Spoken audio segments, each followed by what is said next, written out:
Muy buenas tardes, comenzamos el cierre de edición, comenzamos una nueva semana informativa, siempre atento a lo que tiene que ver con la pandemia de coronavirus, siempre esperando la información del doctor Mendoza y por supuesto también tratando de evacuar todas las dudas de los televidentes que cada día envían preguntas para que le haga al doctor. Ya estamos en contacto nuevamente con el vocero del Hospital Samco, doctor Juan Milich, el doctor Juan José Mendoza, para conocer las novedades que arrojó la pandemia durante las últimas horas. Doctor, muy buenas tardes, un gustazo volver a estar en contacto con usted.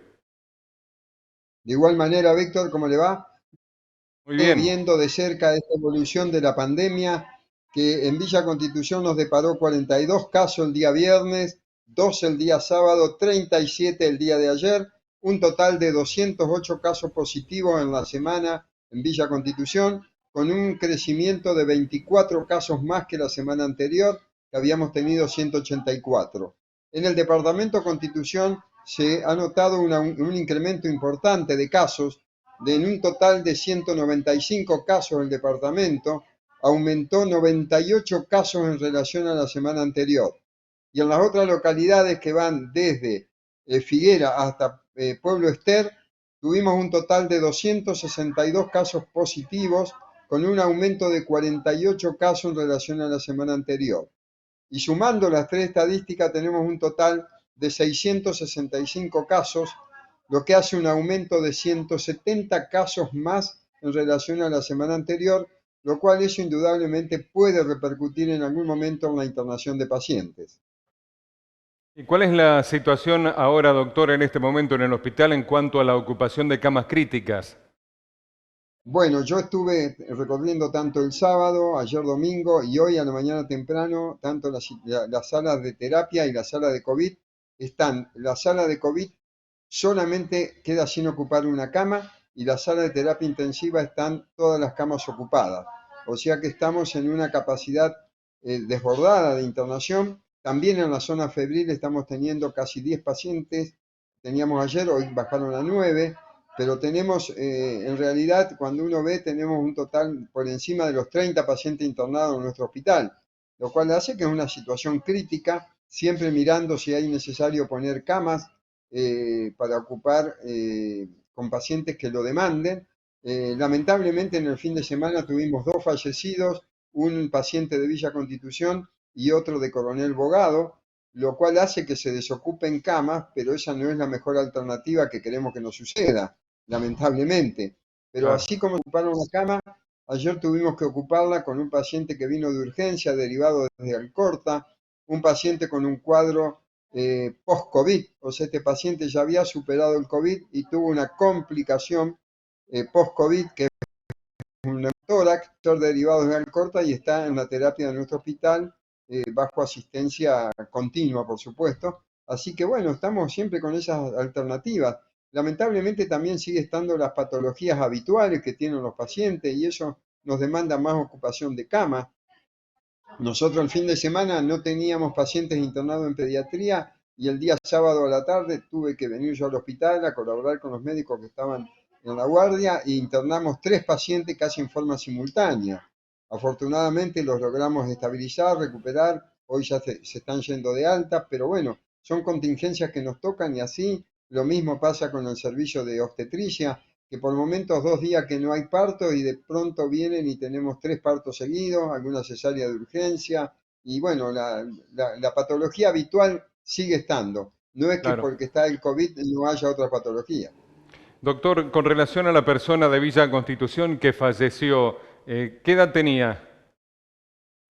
No lo tengo presente ahora porque estamos justamente actualizando esto de los fallecidos porque tenemos una pequeña diferencia con la provincia en la estadística, pero creo que era un adulto mayor de unos 66, 67 años.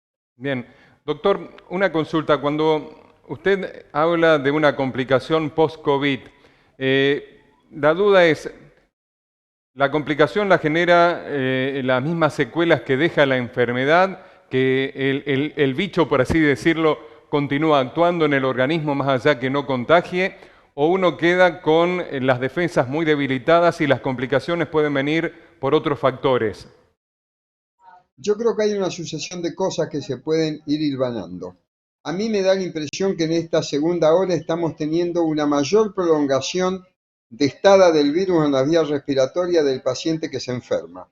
Nosotros tenemos como premisa que decimos que hasta los 10 días el paciente, si no tuvo ningún tipo de complicación, es probable que lo supere y a los 14 días puede tener alta definitiva. Estamos viendo en estos días que pacientes que han superado los 10 días, entre el 11 y 12 días, terminan internados y terminan en terapia. Pacientes que pasan los 14 días continúan y después vuelven a reinternarse. Mi impresión observacional, no es algo que lo tomen como algo serio o científico, pero sí de tipo observacional. Por lo que estoy viendo, me daría la impresión que los 14 días de aislamiento de un paciente enfermo de COVID no serían lo suficientes como para decir este paciente ya no contagia o este paciente no podría tener complicaciones.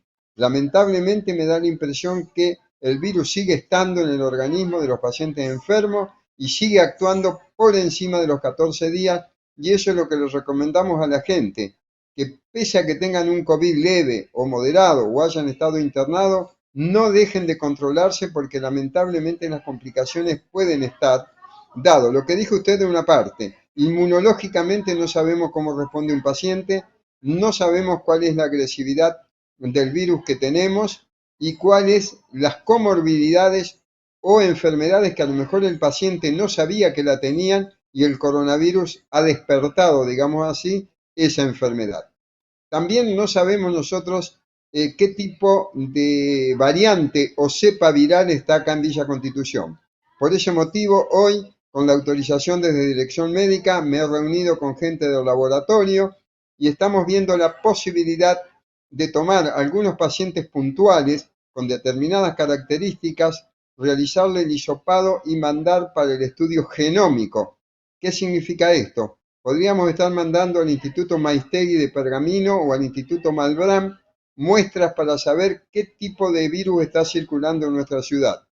Porque sabemos que en Buenos Aires, por ejemplo, está circulando el Manaos, Gran Bretaña, Río de Janeiro, la cepa andina, un residuo del Wuhan, que es el originario, también estaría circulando la cepa sudafricana y de la India, y acá en Villa no lo sabemos, entonces eso lo queremos hacer para tener una claridad en cuanto al trabajo que puedan seguir haciendo nuestros médicos, conociendo cuál es el verdadero, digamos entre comillas, enemigo que tenemos que enfrentar, que es este virus que tan letal ha sido en muchos casos, ¿no? Estamos por encima de 75.000 muertos y esto realmente es algo que nos daña a todos, emocionalmente, psicológicamente, económicamente, todo es un gran problema. Doctor, en caso que se pudiese determinar si un paciente contrajo la cepa de Manaos y otro la cepa de Reino Unido,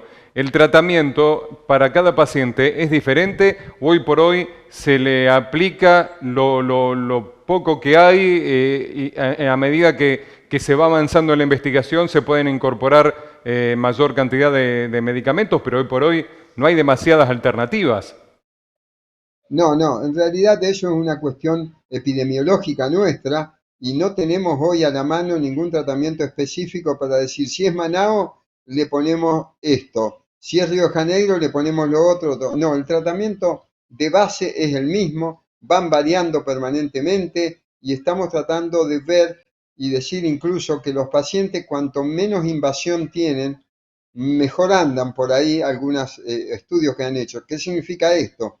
Que cuando el paciente menos probabilidad de entrar en asistencia respiratoria tiene más perspectiva de evolucionar favorablemente. Entonces están buscando mecanismos de oxigenación de otra manera. Yo hace un rato salí desde el hospital y fui a una empresa de nuestra ciudad que nos hizo la donación de 25 máscaras para BNI, que es unas máscaras muy especiales para un sistema de oxigenación que se hace en los pacientes con COVID y afortunadamente esta empresa accedió a hacernos esta donación Qué de una bueno. forma desinteresada, lo cual valoro muchísimo. Empresa que no quiere dar su nombre, que quiere colaborar diciendo podemos aportarlo para Villa y lo hacemos. Así que bueno, en buena hora seguimos gestionando y una colega suya me decía, ¿y puede donar la gente todo lo que sea?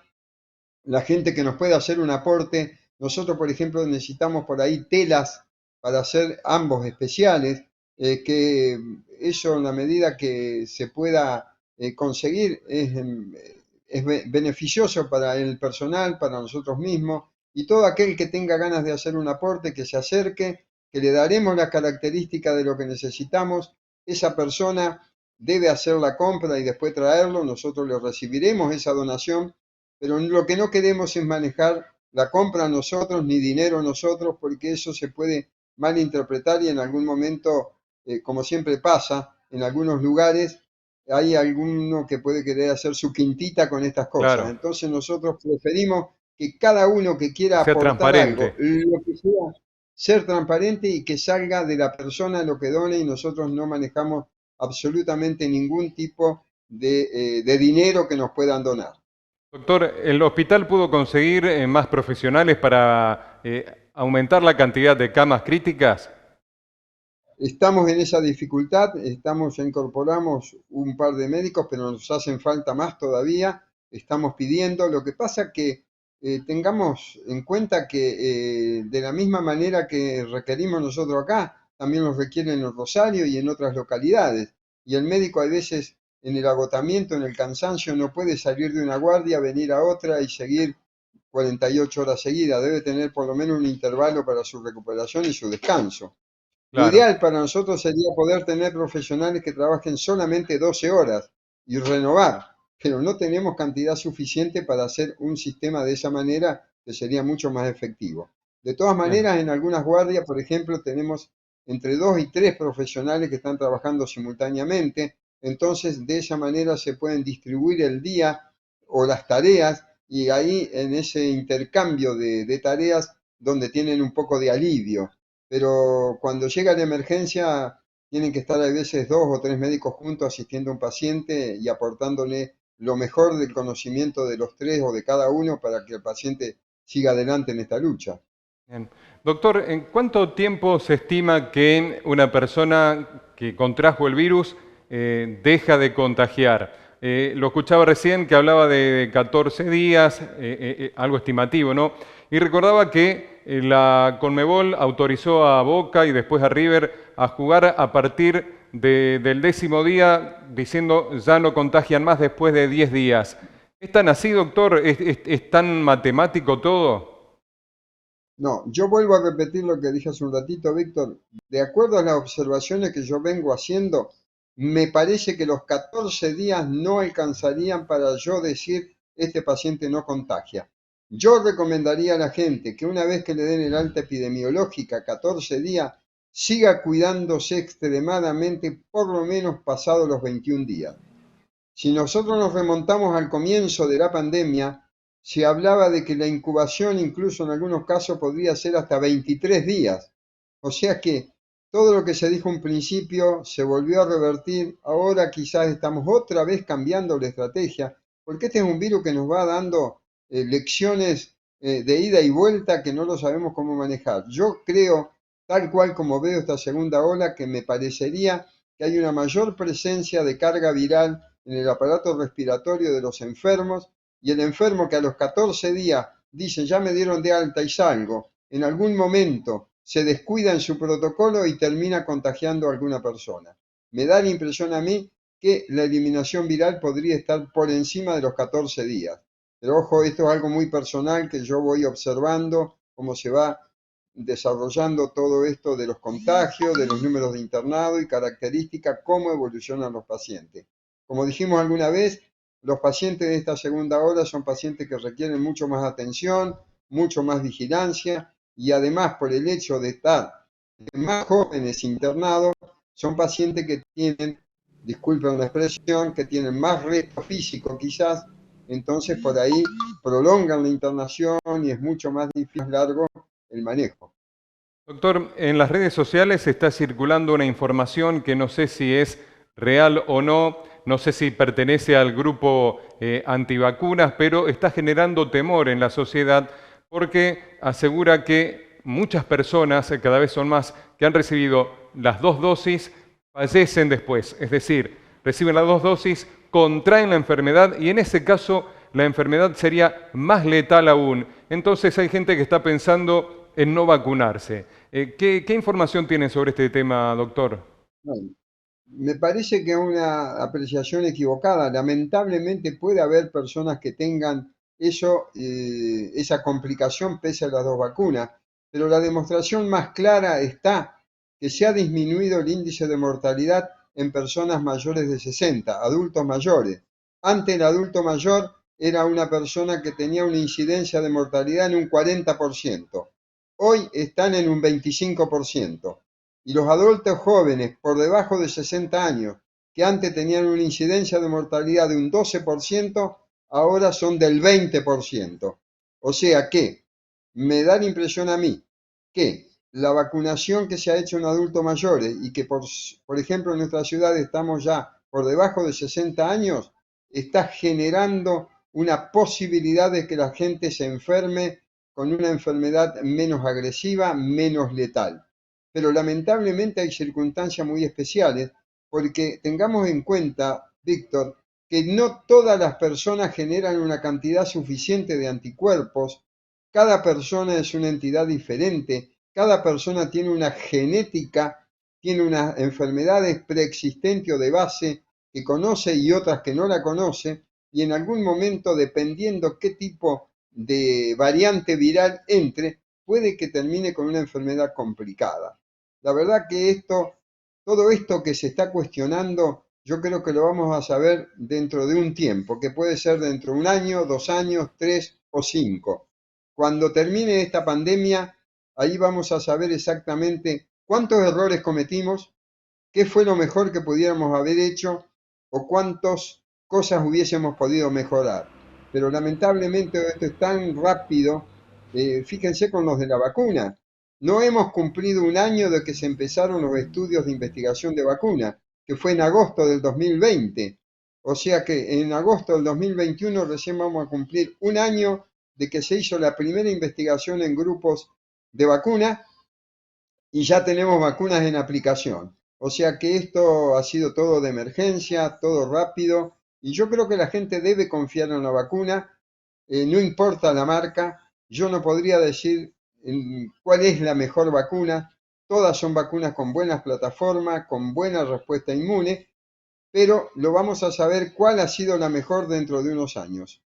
Bien, doctor, ¿continúan con la vacunación contra el COVID? Sí, se sigue vacunando en La Fontana a un ritmo bastante sostenido. El día sábado concluimos la vacunación en todos los geriátricos del Departamento Constitución. El sábado hicimos la vacunación en JB Molina, en Sargento Cabral y en Empalme, Villa Constitución. Y el día viernes vacunamos en todos los geriátricos de la ciudad. O sea que todos los abuelos que están internados en residencias para ancianos, llamados geriátricos, ya están protegidos con las 2 dosis. Afortunadamente, lo mismo que el personal que asiste a estos ancianos. La verdad Bien. que fue una tarea muy gratificante, tanto el viernes como el día sábado, y ahora seguimos vacunando a nuestra gente acá y tratar de vacunar a los menores de 60 y sobre todo se está haciendo a personas con factores de riesgo. Doctor, ¿ya comenzó a vacunarse a menores de 60 o todavía están con 60? No, no, ya están por debajo de 60 y se está llamando a muchos de menores de 60 con factores de riesgo. Bien, doctor, le voy a hacer una consulta que nos envía una televidente. Si bien es un tema que usted ha explicado muchas veces, bueno, fundamentalmente la gente mayor está muy preocupada cuando no le llega el turno. Y Lidia pregunta sobre la fecha de llegada de la segunda dosis de la vacuna Sputnik. Dice, tanto mi esposo como yo somos mayores de 80 años, estamos muy preocupados porque recibimos la primera dosis el 17 de marzo y ahora en junio ya se cumplen los 3 meses y no se sabe nada al respecto. Lidia le hace esta consulta, doctor. Bien, nosotros estamos esperando la llegada del segundo componente de Sputnik, que estamos esperando que llegue. Parecería que ha habido alguna dificultad con el laboratorio Gamaleya, que es el que lo hizo en Rusia, que tiene alguna dificultad para el segundo componente. Una cuestión que nosotros por ahí hemos cuestionado que en realidad tendría que haber llegado la primera y la segunda dosis juntas con el mismo lote, entonces estos pacientes ya tendrían asegurada la segunda. Pero bueno, son cuestiones de logística, de estrategia de laboratorio que nosotros no manejamos. No obstante eso, también no lo tomen como una seguridad, pero es una probabilidad. Puede que ante la no llegada del segundo componente de Sputnik, podríamos vacunar a esos pacientes con segunda dosis utilizando AstraZeneca. ¿Y por qué motivo? Porque AstraZeneca tiene la misma plataforma que el Sputnik. Es una vacuna vectorial con adenovirus. La única diferencia que tiene es que el Sputnik es con adenovirus humano y la de AstraZeneca está hecha con adenovirus pasado por chimpancé. O sea, tiene esa pequeña diferencia técnica, pero en definitiva la base de la vacuna es la misma, o sea que no habría inconveniente en hacer una vacuna diferente nombre, pero de la misma plataforma. No así utilizar vacunas de distintas plataformas, aunque en Europa, en España sobre todo, están usando la estrategia de vacunar con AstraZeneca, que es una vectorial, y como segunda dosis ponen la de Pfizer, que es una vacuna génica, o sea que es de ARN. Y ellos encontraron que con esa asociación tenían una mejora de respuesta de hasta de un 150% más de anticuerpos. Son estrategias que van variando, por eso les digo, esta pandemia ha sido un desafío técnico, logístico, científico, que por ahí hay que estar muy atento porque vamos a ir variando día a día. Bien. Doctor, muchísimas gracias por su gentileza y toda la información de cada día. Así que si Dios quiere, mañana volvemos a contactarlo para conocer las novedades. Va a ser un gusto, Víctor, y ojalá que mañana tengamos novedades, que estamos bajando los casos, que tenemos menos internados y que la gente se está recuperando favorablemente. Bueno, me alegro. Muchísimas gracias, doctor. Hasta mañana. Un placer, Víctor. Hasta mañana. Igualmente.